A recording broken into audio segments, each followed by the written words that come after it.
नाज़रीन, आप सभी का स्वागत है। पहली खबर की ओर।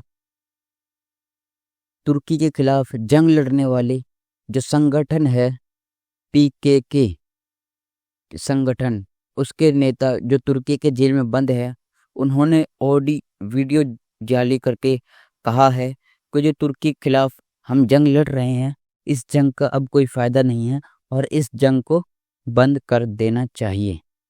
राष्ट्रपति एर्दोगान की तरफ से कहा गया है कि इस जंग बंदी का फायदा तुर्की के लोगों को और कुर्दों को भी फायदा होगा।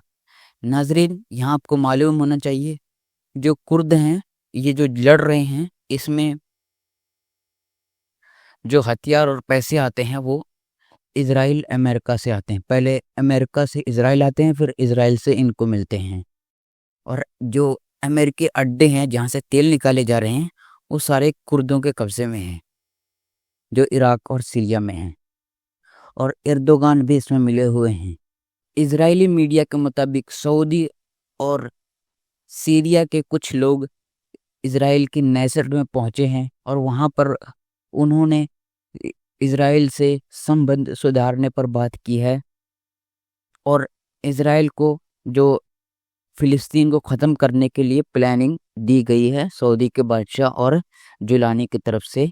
ये तीनों मिलकर वहाँ पर और ये इन्होंने प्लानिंग करनी है फिलिस्तीन को ख़त्म करने की। और इन्होंने ये इजरायली मीडिया के मुताबिक ये वहाँ पर नेसेट में गए हैं, जो वहाँ की पार्लियामेंट कहा जाता है। इजरायली मीडिया के मुताबिक बुधवार को नेसेट की धुलबर यात्रा पर आए एक सीरियाई कार्यकर्ता ने कहा कि नए सीरियाई राष्ट्रपति अहमद अल शरा ने इजराइल के साथ शांति स्थापित करने के प्रयास को सदी में एक बार आने वाला अवसर बताया है, लेकिन उन्होंने चिंता के अवसर हाथ से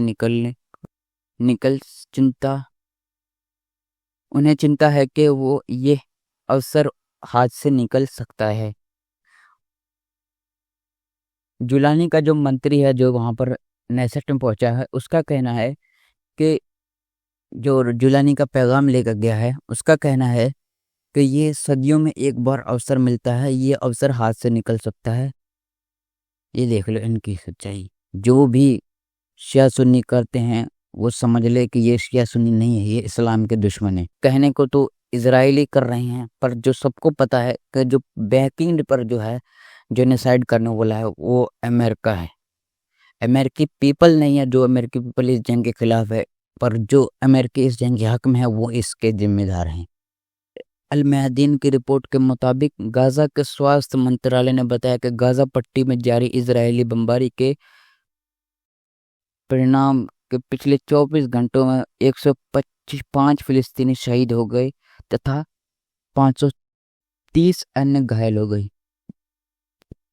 105 फिलिस्तीनी जिनको शहीद कर दिया गया है अमेरिकी बमों से और इजरायली लोगों के जरिए से। कई सारे हमले हुए हैं जिसमें ये फिलिस्तीनियों की हत्या की गई है अमेरिकी बमों से और इजरायली सेकंड हैंड अमेरिकी लोगों से, यूरोपियन सेकंड हैंड लोगों से। गाजा में जो हो रहा है वो इंसानियत को शर्मसार कर देने वाला है। कोई भी ईरान के अलावा कोई भी प्रैक्टिकल जो हमास है, जो हिजबुल्ला है, जो हूती है, ये तो एक संगठन है ना। देश को एक देश जैसी पावर तो है, पर छोटे देश जैसी पावर तो है, पर एक संगठन एक देश के रूप में ईरान के अलावा कोई और फिलिस्तीन के साथ नहीं खड़ा है। मैंने आपको खबर दे ही दी है, सऊदी और सीरिया के मंत्री इजरायली नेसेट में यानी पार्लियामेंट में पहुंचे हैं। ये अल महदीन की रिपोर्ट है और अल महदीन ने CNN के जरिए बताया है कि CNN की रिपोर्ट के मुताबिक ऑडियो रिकॉर्ड में ये बात सामने आई है कि ट्रंप ने रशिया और चीन को धमकी दी थी, अगर से उन्होंने हमला किया तो उनके कैपिटल पर बम गिराए जाएंगे। ये बड़बोला है, इससे ज़्यादा इसकी कोई औकात है नहीं। ये नेतन्याहू का पिट्ठू है, मोसाद का एजेंट है।